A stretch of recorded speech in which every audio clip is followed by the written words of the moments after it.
a senior curator who sold stuff from the British Museum on eBay was in charge of the Parthenon marbles. That is an awful, awful sentence. Now, as you say, it's not like he's not like he could pocket the Parthenon marbles and sell them, but it's just the ethics here, the ethical argument. It looks very shaky.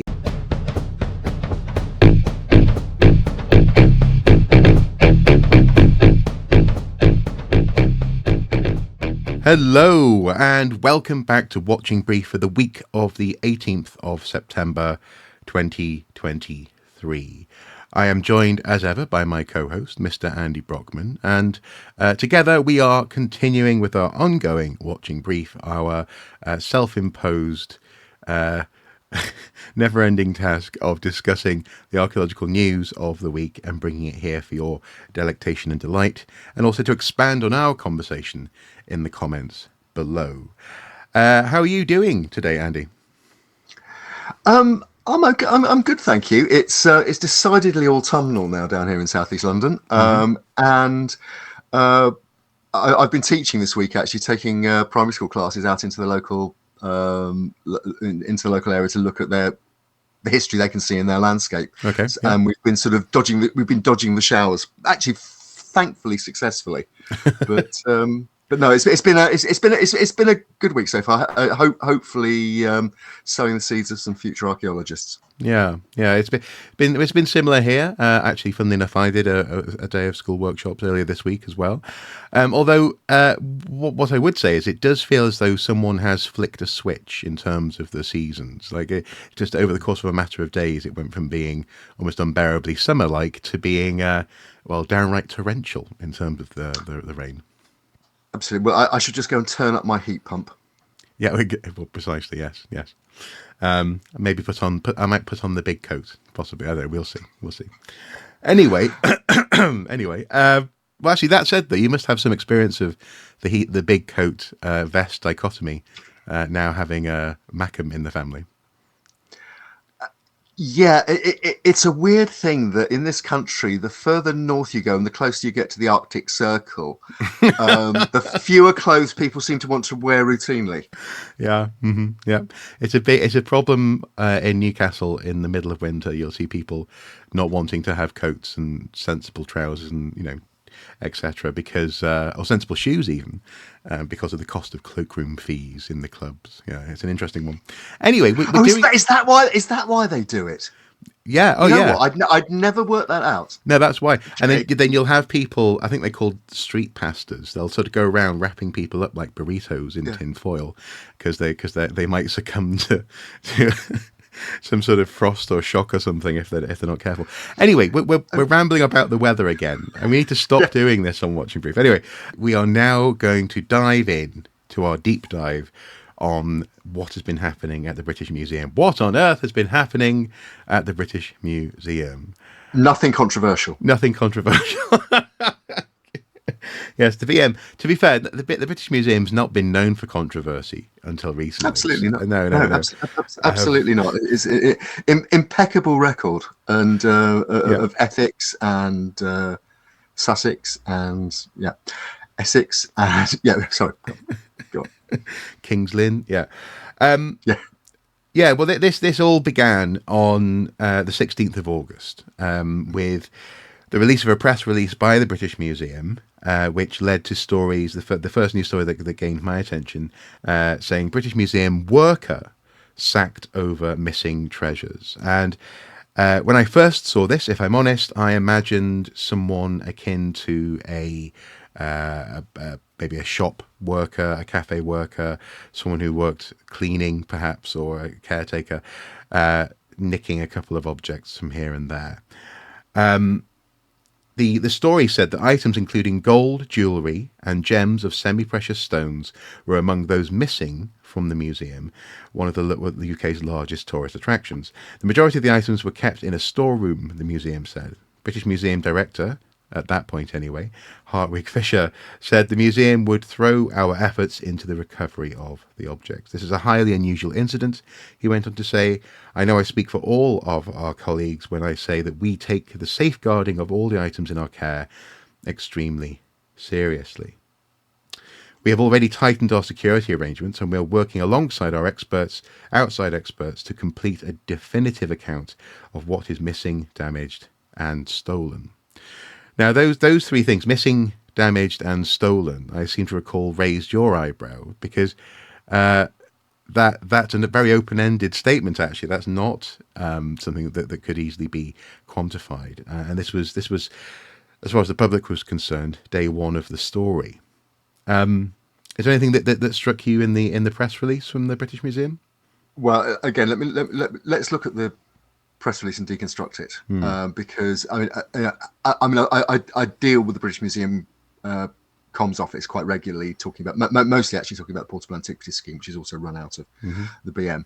But so I know what they're like. They're very professional. They do their job, and everything they put out is very calculated. And on this occasion, the initial press release, it starts with a positive, right? It says the British Museum has launched an independent review of security after items from the collection were found to be missing, stolen, or damaged. A member of their staff has been dismissed, and the museum will now be taking legal action against the individual. The matter is also under investigation by the Economic Crime Command of the Metropolitan Police.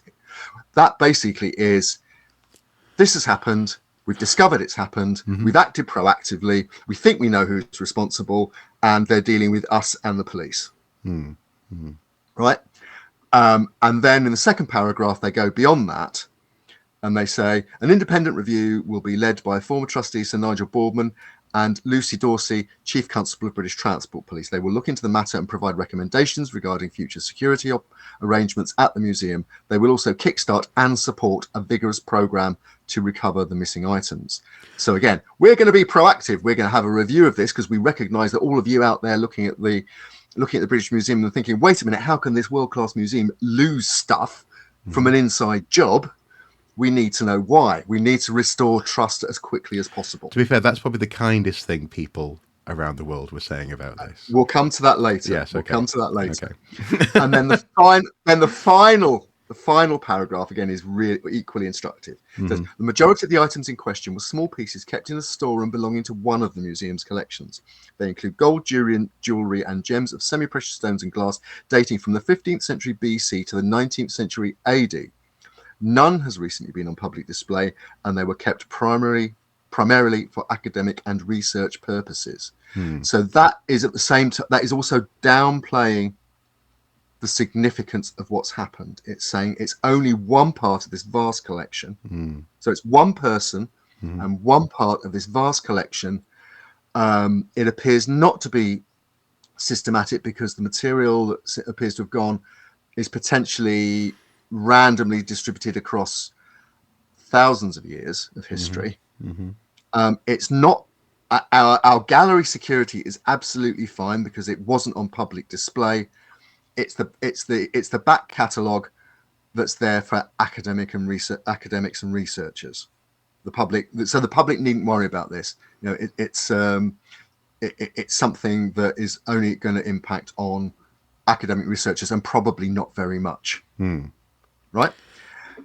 So very much kind of, just crushing it down, keeping it small. Yeah. Not a big deal. Yeah. Apparently. It's called controlling the narrative. Yeah. Well, trying to. Trying to. Yeah, exactly. Because as I'm sure they realised they were on hiding to nothing when they put that out. But the fourth estate being what it is, a lot of papers started asking questions and started coming up with some answers that maybe went rather further than that press release would suggest. Yeah. Well, the Daily Mail, who did, in that sense, take a lead on this story, interestingly enough, said... I think to be fair, I know a lot of people, particularly people on the, broadly speaking, the progressive side of certainly UK politics, criticise the Mail. In fact, its news operation is very effective. It has some very good journalists. They do good research. They don't get taken to court that often because they get it right. This is true. But also the Daily Mail is known as the Daily Heil. for reasons that we can look into if you want to look into the 1940s and 50s. Anyway, sacked. This is the headline. Revealed: sacked British Museum curator's Twitter name is same as eBay seller who flogged 70 items to whistleblower, who now says the museum director is an idiot who lives on a cloud in cloud cuckoo land. Interesting headline. But this was for me. This increased very quickly. Increased the alarm at what had been going on. The idea that the material from the British Museum, whether it was in the archive or not, had ended up on eBay. I think for any sensible person that should raise alarm. Again, we'll probably talk about international reaction and the rights of those reactions in a little bit. And also, it's worthwhile saying that we're very deliberately, Andy and I have made the decision here not to relitigate the nature of the collection at the British Museum. We both have discussed this in the past, and we tend to talk for hours when we start. So we're trying to stick to the timeline of events and the implication of those events. But this was a Danish art collector who, Dr. Itai Gradel, who supposedly identified this material being sold on eBay. Now, at this point, was it clear? It was apparently clear. Yes, it was becoming clear who this person might be, but we're not going to name them, are we? In this episode, we're not going to name them because there is still a live police investigation, and although this person has been identified in various media outlets, we've decided not to for the time being. Suffice to say, though, they are identified as a senior curator at the British Museum. So that's right. This wasn't a caretaker or a member of the gift shop or someone who worked behind the scenes as a cleaner. This was a senior curator, unfortunately. So in fact, senior enough to be at the point this became public. I think the acting head of the Greco-Roman department. Yeah. So this is about as in a curatorial hierarchy, it's almost as as high as you can get. The significance, though, I think of Dr. Grodel's intervention was by the 24th of August, so a week after the story first broke. The individual had been potentially identified. The individual responsible had been potentially identified. And Dr. Grodel has said that he informed the British Museum in 2021 that of the name of the person involved, and that the person that he had spoken to was the deputy director of the museum, Dr. Jonathan Williams. Right. This is in early 2021. Yeah. So the idea being that 18 months at least before the story becomes public, the British Museum is made aware of it. It's also worthwhile just saying at this point as well, the Mail had identified that the material that was being sold on eBay was valued at upwards of £50,000, but oddly enough was being sold for as little as £40 on that particular auction website. So this complicates matters somewhat, in so much as it's not even as though the person who is alleged to be involved in this was actually making a lot of money for this stuff. It was seemingly being sold at a fraction of its value. It's a curious situation that's unfolding, isn't it? There.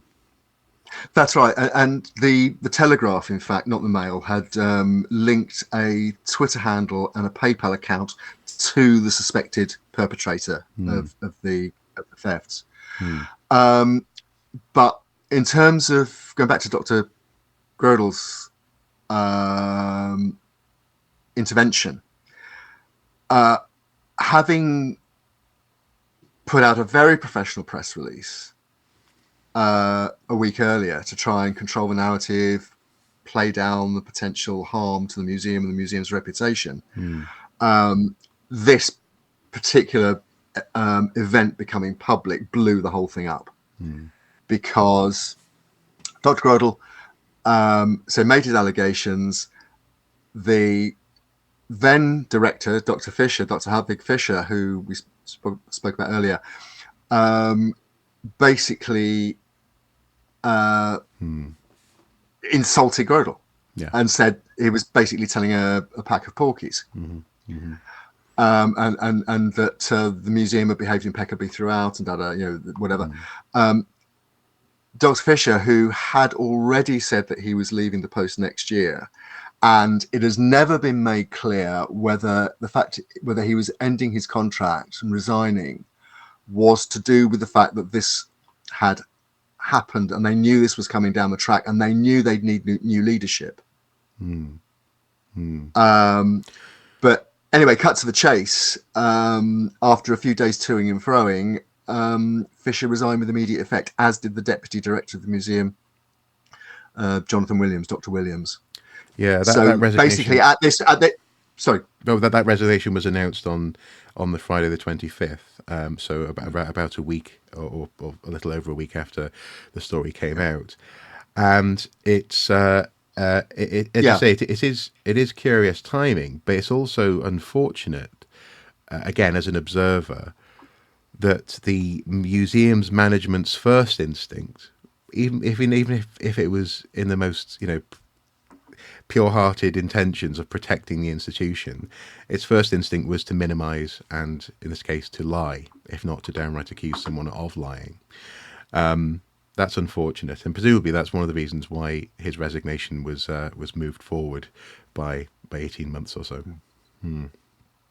Yeah, it's something that was in the future suddenly became with immediate effect, and Dr. Williams, the phrase is stepped back from his regular duties. So you've suddenly got this internationally famous, world-class museum, and its senior management team has been decapitated by this event.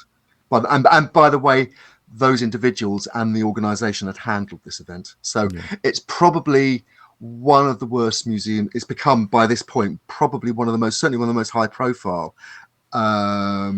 museum scandals, certainly I'm aware of in recent times.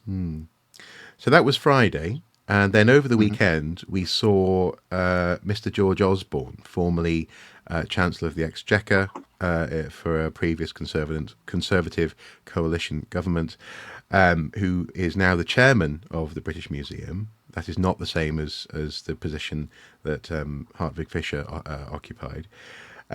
He said that some of the treasures missing from its collections have started to be recovered already. This is on a sort of a prime slot on British political television on a Sunday morning. And he said, also speaking to BBC Radio 4's Today programme, the former Chancellor explained why the museum has not yet released a list of the items which were reported missing, stolen or damaged earlier this month. Do we know what the tone of these interventions were? Because it feels as though, well, I think as you said to me, George Osborne is a political animal, and he definitely doesn't want to be left holding the bag on this. So, did this? What did you make of him turning up and coming out on the Sunday following the resignation of Hedwig Fischer? Okay. Yes, George Osborne is absolutely to his fingernails a political animal. He's extremely well connected. He was a political appointment. The chair of the British Museum is a political appointment, approved by the Department for Culture, Media and Sport, and therefore the government. And the chair is normally put there to do a job for the government, handling liaison, but also if there's anything anything difficult, they're the point person.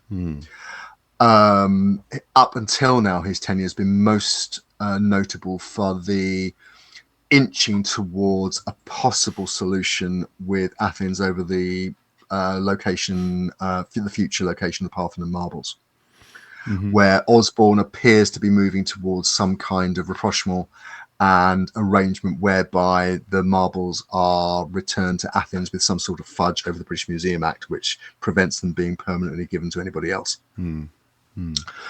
All of a sudden, he's involved in this real-time scandal. Now, he immediately becomes the point person. He's the first person quoted in that original 16th of August press release. And as things go on, particularly once both the director and the deputy director are no longer available, he's the person that's fronting up on the media. That's why he appears on television that Sunday morning.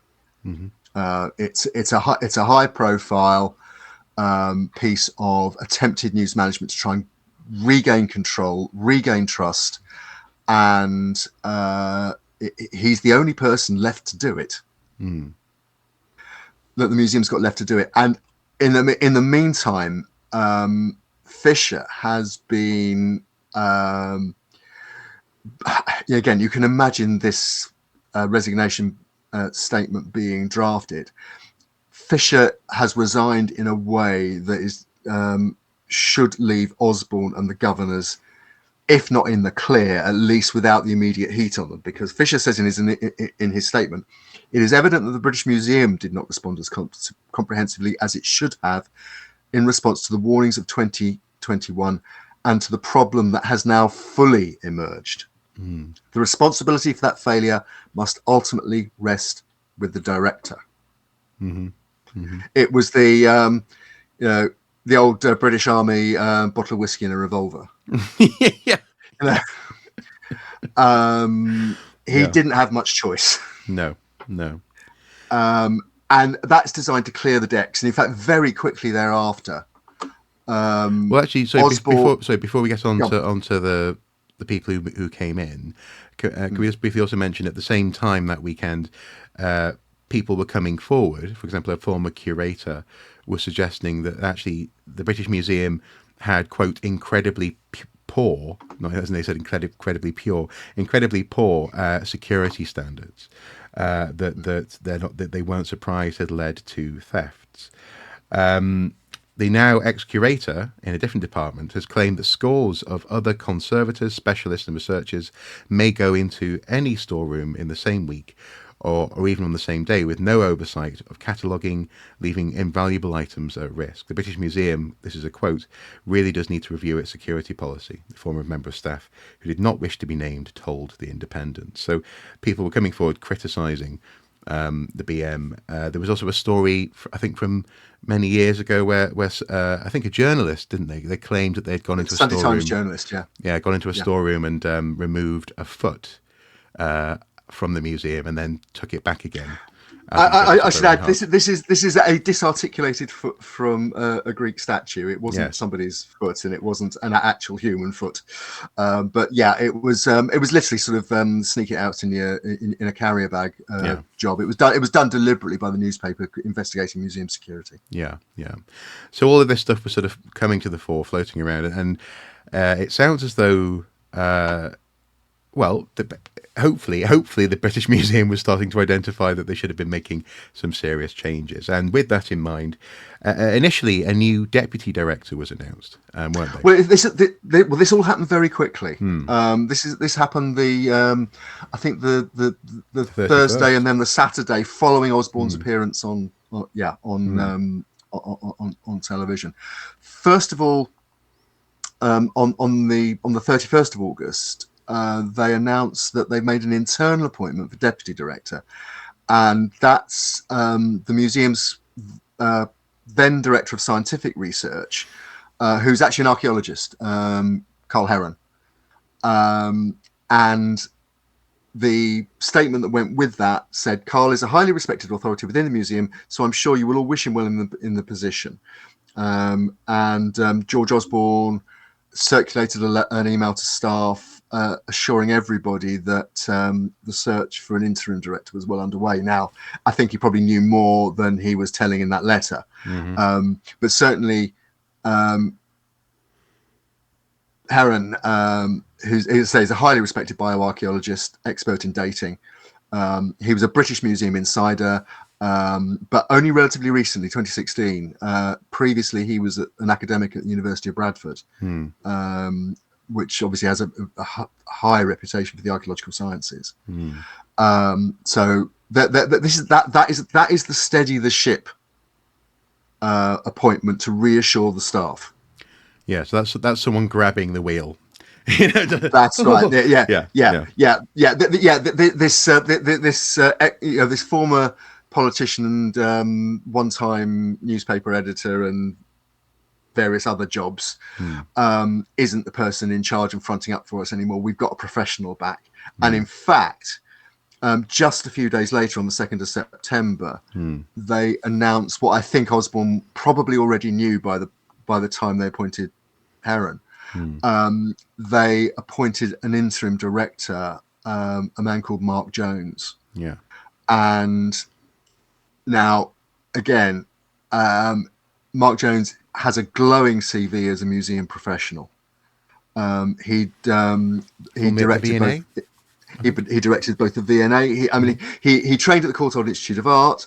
He had been at the British Museum from the 70s to 1990, when he was in the Department of Coins and Medals. That's his expertise. But then he became the director of National Museums of Scotland, and then the Victoria and Albert. And in particular, at the Victoria and Albert Museum, that famous museum in South Kensington, he oversaw a change plan worth £120 million in the first decade of this century. So he's got huge experience of running major museums in times of change. Yes. So in terms of a CV for somebody you want in a situation like that, then he absolutely fits the headhunter's tick box sheet. I think it has to be said, obviously he's somebody of impeccable experience and reputation. He's also in his early 70s and was pretty much retired from active museum work, and has been for some time. He's very active on eminent boards of management and things like that, but not day-to-day running. And I think the suggestion is that yes, he's absolutely the right kind of person for this kind of interim appointment in this kind of crisis, but he also happened to be available. Yeah. He was also quoted as saying that he has vowed to restore the reputation of the institution that is the British Museum. Yeah. And that has to be said. In a sense, by this stage, the artifacts themselves, and we still haven't had a full list of what went missing. Well, and that's one of my questions. Tell me in further, maybe they don't know. No, we can't. No. Okay. But I think, in a sense, that particular part of the argument has become academic and also a case for the police. Because the real issue now, as you've just identified with that quote when Sir Marc took over, is the museum's reputation. It's not just in the museum's reputation. It's become a laughingstock. It has. It has. A watching brief is a formal programme of observation and investigation to record and report on notable discoveries on an archaeological site. As part of our ongoing watching brief, Andy and I work hard to bring you the best, the worst, and sometimes the more quirky happenings from the world of archaeology. We aim to provide a space where voices can be heard, opinions shared, and sometimes truth spoken to power. If you believe in the work we do, please consider supporting us on Patreon for as little as $1 per month. Thank you.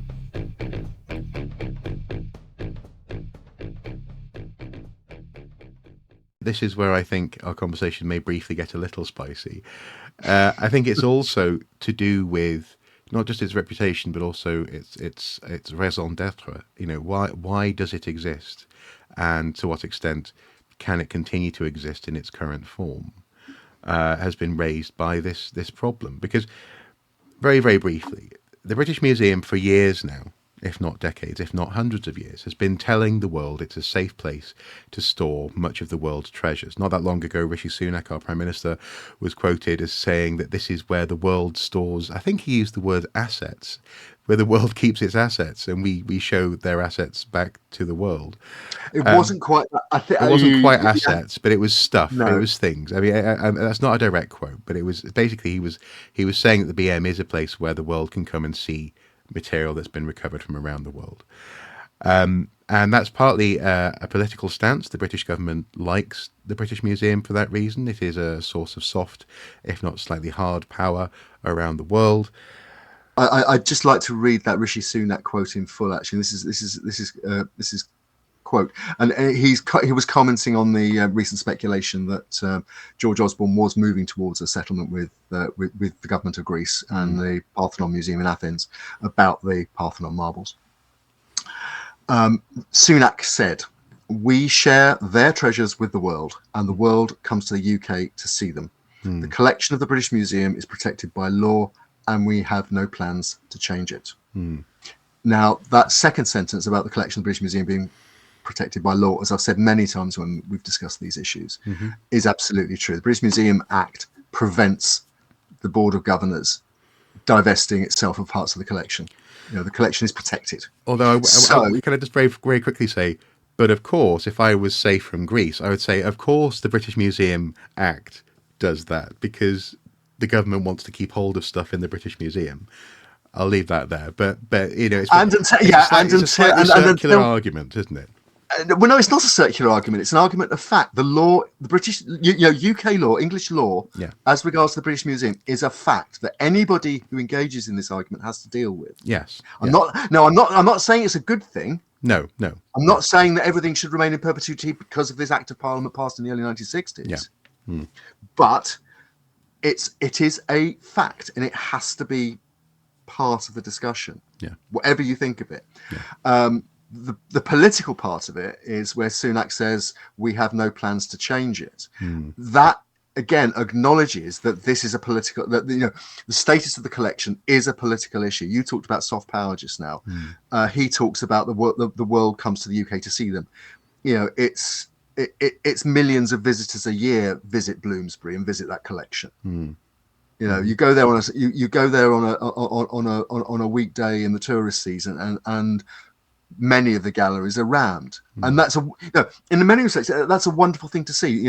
This culture is on display, and it is on display for free, even if you're not a UK taxpayer who's actually paying for the upkeep of the place. Yeah, but that comes or should come with great responsibility. If you want to tell the world, no, you can't possibly look after this, we are the best place to do that for now, if not forever, then you have to be trustworthy and transparent, and you have to have clear protocols in place. And what this situation has revealed is lax security, patchy record keeping in terms of what's actually in the archives of the museum, access to areas which goes unchecked, and also a tendency to protect the institution ahead of being transparent to the world. After all, the British Museum is where an awful lot of the world's stuff is. And a lot of people around the world are very interested in how well that stuff is being looked after. Now, I'm trying to word this in the most calm and concise way possible, but it can be summed up in a couple of different headlines. This is a newspaper, a Greek newspaper. You won't be surprised, which has a quote: "The British Museum." Well, no, sorry, not a quote. It's an opinion piece. "The British Museum has lost the argument that the Parthenon marbles are safer in London." That's one headline. Another headline. This is from, as you would frame it, Welsh nationalists, but certainly people in Wales, who are suggesting that artefacts should be returned to Wales as the British Museum isn't safe, says Liz Saville Roberts. A Welsh nationalist. Who's the Plaid Cymru, the Welsh Nationalist Party's leader in Westminster. She's perfectly at liberty to say that. Yeah. And even the Chinese state media called for a return of museum objects in the British Museum, following a Chinese TikTok video that blew up on the app that fueled calls for a museum to return artifacts. This is a video that was been described as a bizarre viral video about a Chinese teapot trying to escape from the British Museum that had revitalized this row alongside this scandal, or this growing scandal, about the stuff that's in that building. Now, as I say, we don't want to litigate or relitigate the contents of the museum per se. I strongly believe that that every individual instance of a claim should be examined and should be given its day in court. But that's sort of to one side. But the broad question here can be summed up by The Guardian, as this opinion piece does, with the headline, "Being a victim of theft might help the British Museum reflect on returning its own swag." It's not been a good look, has it, for the British Museum? And really, across the board, this has been, you could say, an excuse to put the boot in, but you could also say it's been an ironic event in the history of a collection that has controversy surrounding it. I suppose what I would say, as one final point, though, is that by no means is the entire content of the British Museum stolen. There are people online who have been saying, how can you steal something that's already been stolen? We don't know if the material actually was stolen. And most, I suspect, of the British Museum's collection has been handed over to the museum voluntarily, despite there being some very notable exceptions to that. Anyway, you've let me ramble on for a while, Andy. What do you have to say? There are complexities here that I think, people who believe that artifacts in the British Museum which were stolen, and some undoubtedly were, even under modern definitions of the time, let alone current law and practice, there are undoubtedly issues there that need to be negotiated. At the same time, I think it is, while it's completely understandable why people are doing it, to say that stuff isn't, major items aren't, and particularly major items that are on display to everyone who can get to Bloomsbury and can, climb up go up those stairs or up in that lift and visit those galleries. It's not those items that have been stolen. It's items from the stores that are very rarely interrogated by anybody, and in a sense, we don't know the motivation for why whoever took them. But the gallery security isn't under question here. Well, except, and this is where an irony has been pointed out again by people viewing this, that the curator in question, by being given the role as head of Greek and Roman stuff in the museum, was effectively put in charge of the Parthenon marbles. Now, yes. Now, if you just state this as alleged fact, shall we say, or as alleged action, that means a senior curator who sold stuff from the British Museum on eBay was in charge of the Parthenon marbles. That is an awful sentence. Now, as you say, it's not like he could pocket the Parthenon marbles and sell them, but it's just the ethics here, the ethical argument. It looks very shaky on those. That's true to an extent, but I think we don't yet know who knew what when. It's been alleged in the Telegraph, which was later picked up in the Mail, that that a senior manager had been told that this particular person was potentially removing and selling artifacts from the collection. What we don't know is whether that information was actioned in any way, whether it was even passed on. So it's, and again, large organisations. There's a lot of inertia. It may well be an internal vacancy opened up. The logical person to fill it was this particular person. So technically, while their name had been tipped off to management as potentially removing artifacts and flogging them on eBay, they were also coincidentally at the same time, by a complete cock-up, put in charge technically of the Parthenon marbles. I just don't buy it. And if that is the case, then the British Museum is incompetent. and can be painted as incompetent quite rightly by people across the globe. And I'm not going to argue with that. It's well, okay, there you go. At a base level, it's gross incompetence that someone who might have been linked to selling stuff on eBay gets into that. It's not good. Yeah, and that is, and I think we can probably speculate reasonably that that's why Dr. Fischer no longer has a job. Well, at the British Museum.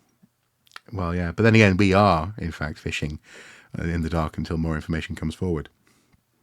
The fact that the management on this particular occasion was found woefully wanting doesn't mean that the institution itself is illegitimate. No. And that's what some people have been arguing. Some people have been arguing that. And some people have been arguing for as long as I've been alive that the British Museum needs to be burned down. Yes. But to be fair, preferably once the stuff has been taken out and not sold on sold on eBay. But it's and the thing is, I don't believe that. I think that there is a place for the British Museum, and as we've discussed before, for example, with the Benin bronzes, I would like to see really high quality 3D printed copies of those things on display in the museum, and to find a way to long-term loan or whatever it is, return them to Nigeria, as a gesture of goodwill in this post-Brexit, post-imperial Britain that we have on the global stage. Have a bit of humility and contrition on that front. But all of that is complex, and it's all. And I recognise it's all tied up with legal matters that are big and small, with questions as to where exactly this material goes, and also as well. I mentioned earlier how a great many of the smaller collections that comprise the larger collection of the BM were donated. But there's also an issue there where sometimes small collections will contain material that it's not entirely clear how that material ended up in that small collection. So, well, I think it's fair to say that of the material that is alleged to have been removed and alleged to have been sold, it has been speculated, or not, although as I understand it, not so far confirmed, that some of it at least comes from a collection that was put together by somebody completely unconnected with the museum in the 18th century, and then eventually came to the museum. So in that sense, the closer you look at any collection of things, never mind the British Museum, possibly the harder it's going to be to ascertain the actual origin of all of those things. Yeah. So there are complications, and in many ways, an institution like the BM being free to access, and also as well existing, even if the catalogue isn't complete, existing in a way that can safely store material for the most part is no bad thing. That stuff has to be somewhere. And we're not talking about the galleries there. I'm talking about the millions of items that they have in warehouses or in storage. But I suppose just to come back to the heart of this matter, we've gone over that timeline. We've basically hit a bit of a holding pattern now that the interim director has been put in charge, and presumably the police investigation's going ahead. As far as we know, yeah. Yeah, and we'll hear more about it hopefully in the near future. Yeah. Or not too distant future, hopefully. I think it's important, given that we do have an international audience on Watching Brief, I think it's important to recognise that that it's entirely reasonable for people, at the very least, to feel as though the museum is on somewhat ironic, if not downright shaky ground, with a story like this coming out. The problem is, though, and this is where I'll hand over to you, is that I do recognise also, and we should recognise, that people are people. Archaeologists, and I've said this elsewhere, we're not priests, we're not ordained, we don't have vows that keep us on the straight and narrow. We can be tempted, and we do things wrong. And it is probably wrong to judge the museum on the actions of one individual. But I'm still, for my part, personally and professionally, I find it embarrassing, frustrating, and ironic to the point of nauseating that this has happened at the British Museum. And then the instinct was to make out that people who were flagging it were likely exaggerating, if not lying. I think that's deeply unfortunate, considering the BM tries to tell the world that it's a safe place, in that sense, hopefully a transparent place, to store these cultural items from across the world. Right. I think just to wind this up, I think it's important to keep this in perspective. As I say, I completely understand why people like the Chinese and the Greeks and anybody else who has the Plaid Cymru, anybody else who has wants to press a claim to artifacts in the British Museum collection. I can understand why they're taking this opportunity to do it. If I was in their position, I'd be doing the same. And I don't want to downplay the reputational disaster that this is. But as many museum curators have said about this, it's very easy to get distracted because the real issue here is one of resources and also understanding of museum practice. The British Museum it thinks, because it hasn't got a complete catalogue, and that's come as a shock to a lot of people.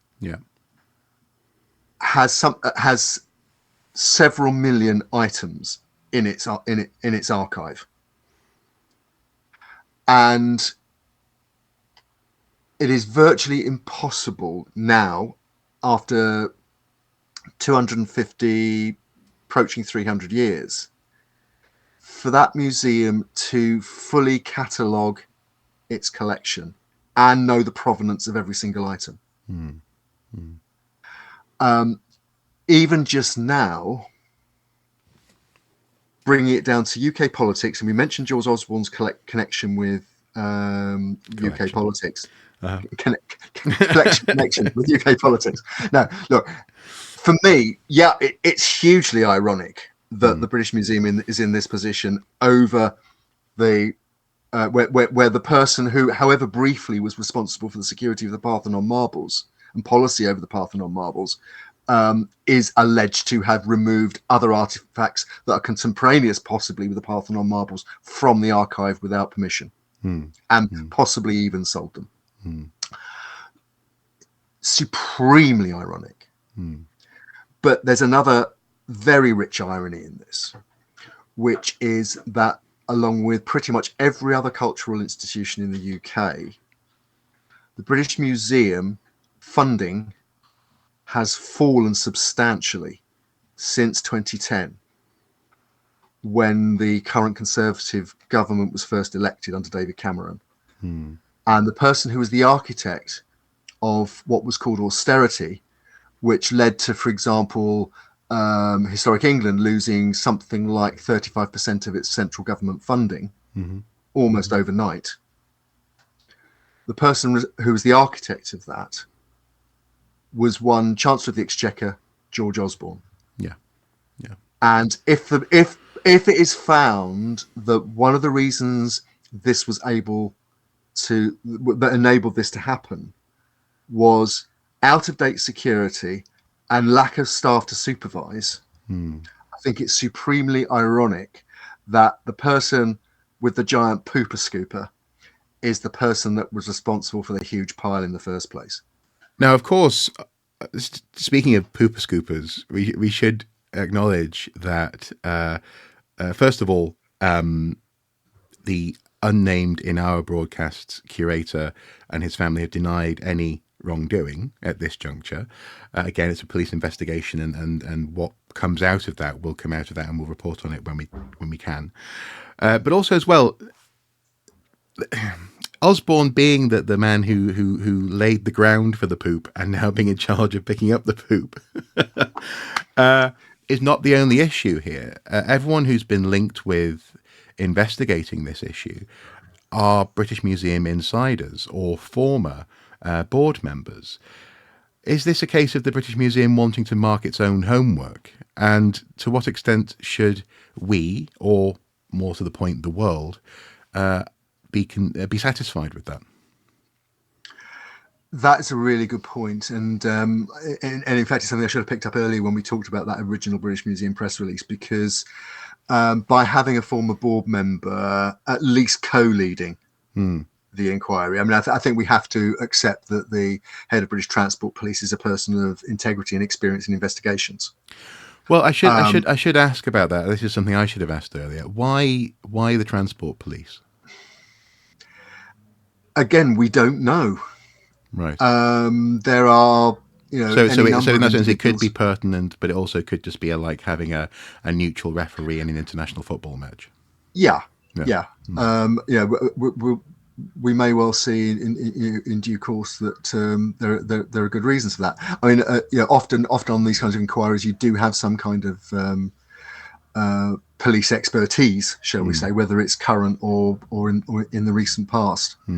And obviously, in this kind of circumstance, it's useful. But as I say, I think the fact that both have been appointed by the British Museum Board. Now, we don't know whether they ran those names past the DCMS before they announced them. It's possible, but it's equally possible that they didn't, that the DCMS just let them get on with it. I mean, I think whatever happens, I suspect this actually won't be the only inquiry.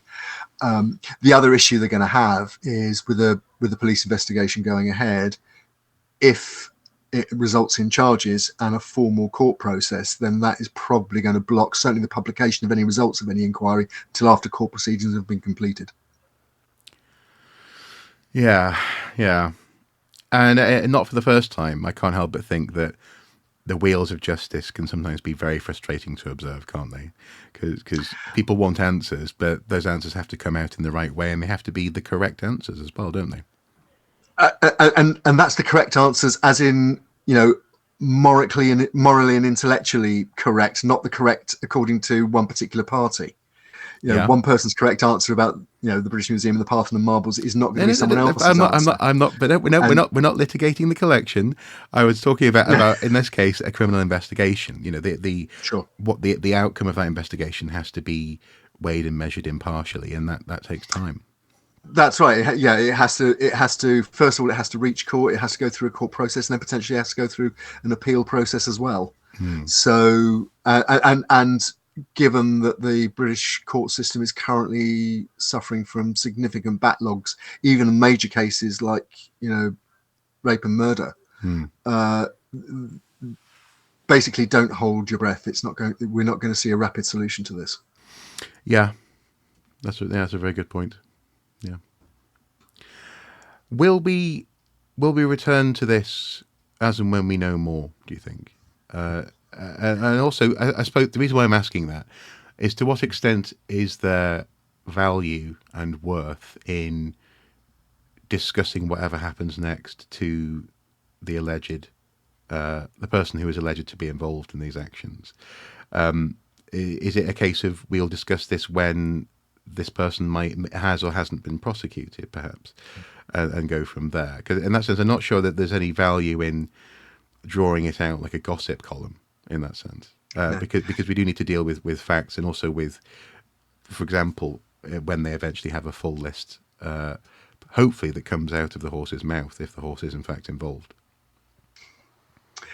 Yeah, look, I think the important thing, we need to debate museum ethics, but we also need to debate, alongside museum ethics, museum resourcing and the training of staff and the value of staff and the fact that staff who are incredibly experienced with deep knowledge built up over careers are still earning, relative to other parts of even the public sector, let alone the private sector and other areas of society, relatively little, particularly in the capital.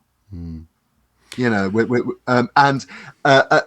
so staffing, resourcing, all those things need to be a part of it. We need to understand how it happened, what's gone missing, why this person, whoever they are, did them, what interactions they had with, again, the unspoken thing in this is, and it's cropped up time and time again, there's scandals in the States at the moment over museums that bought tainted artifacts in the last couple of decades, when people have understood heritage crime and trafficking far more than ever in the past, and cared about it far more than ever in the past. Particularly for there's particular cases, for example, related to artifacts from Cambodia, where American museums bought tainted artifacts from academic dealers. And it's that interaction between academic experts and dealing artifacts, dealing in art objects, that again we don't talk about very much. Well, and also in that sense, the prestige of having a collection. So in the 50s and 60s in particular, museums in America were going out trying to fill out sections of their museum and buying in bulk. Oh, we need something from this part of the map. We need something from that part of the map. Now, obviously, the BM had already benefited from going around the world doing a lot of gathering already, for better or worse, and in various ways. But yeah, there are questions about that. Does a collection need to exist in that way for that reason? That's a very legitimate question, and it's one. And I think ultimately this is, I guess, my final word on this for now is that, as I've said before, I've expressed frustration with the fact that I can't mention the BM on social media without being bombarded, typically by fairly smarmy sounding people who go all sort of like, oh, it's just like it's a joke. It's become a joke. The British Museum is a joke as to being the place where the world's stolen stuff is. And on the one hand, it's a gross misunderstanding as to what the BM actually is and what the collection actually is comprised of. But on the other hand, it's a very real, everyday distraction from these other big issues that do affect the BM as well. I'm not saying, there's nothing to talk about at the British Museum, but this broader collection question, this broader socio-cultural showing, and the legitimacy of learning. A type object, a type artifact, for example, in engineering, is necessary to learn. You need to have standardized weights, for example, to be able to refer to, and so on and so forth. And it's a complex issue that while the BM is cast as an easy cartoon character to point at, a cartoon villain, the broader serious issues, and as you say, of funding not least, aren't being addressed. Tangentially, last night I started a conversation on a Facebook thread talking about volunteering in archaeology, and that was an interesting one because there was broadly in that sense two sides to the question, or two sides to the responses, but the central question as to or the statement by someone who seemed to be a manager in the sector said something along the lines of, volunteering is the backbone of the heritage, quote, industry in Britain. Without volunteering, then so much of our industry wouldn't occur. I think that's part of the problem here, and you've just been alluding to that. This whole thing of it, we are underfunded, and as much as the British government enjoys having the BM as a thing it can control and the contents that it can make claims to, if they want that, we also need to pay for it, and we need to pay to look after it as well. It in the first instance, but more broadly, I think the sector at large. So yeah, while the cartoon the cartoon villain with the waxed moustache is being pointed at, we are ignoring those underlying structural issues, definitely. Yeah, and in the end, although on the surface some things are really straightforward to look at, stealing is wrong, and should be mitigated if it's discovered, and if necessary punished. The circumstances under which the stealing takes place might well be very complicated. Yeah, and we just don't know at this point. And we just don't know. Absolutely. No. Well, folks, that has been a Watching Brief. That's been our deep dive into what we know about what's been happening at the BM so far in this instance. Please do comment below. Please do keep your comments civil. And as far as possible, try to address some of the issues that we've been talking about. I don't think we need yet another flame war over whether or not the BM is an evil place. For the most part, the people who live and work in and around those halls are good, principled people who I've, in private conversations I've had, do work towards and are always aware of issues of, for example, repatriation. But they are bound by legal restrictions and by a slow-moving set of ethics and broader cultural geopolitical concerns that aren't easy to negotiate. So yeah, keep the conversation respectful as far as possible. Do we have any sense of what next week's Watch and Brief might be about, Andy? No. Yeah, no, because there was something that popped up over the weekend, unless there are suddenly charges in this or any other. No, obviously there's a lot of stories bubbling under at the moment. The row over Scampton is still going on. Mm-hmm. Coming forward in the next few months, we've got the Stonehenge judicial review, the Scampton judicial review. You know what I'm going to ask, don't you? Oh, not that one. Yeah. Can we please, sir? If I've got time to write it. Okay, everyone at home, send Andy time. We need to give him time. Right. Right, guys. Thanks for watching. Until next time, take care. Bye. Bye-bye.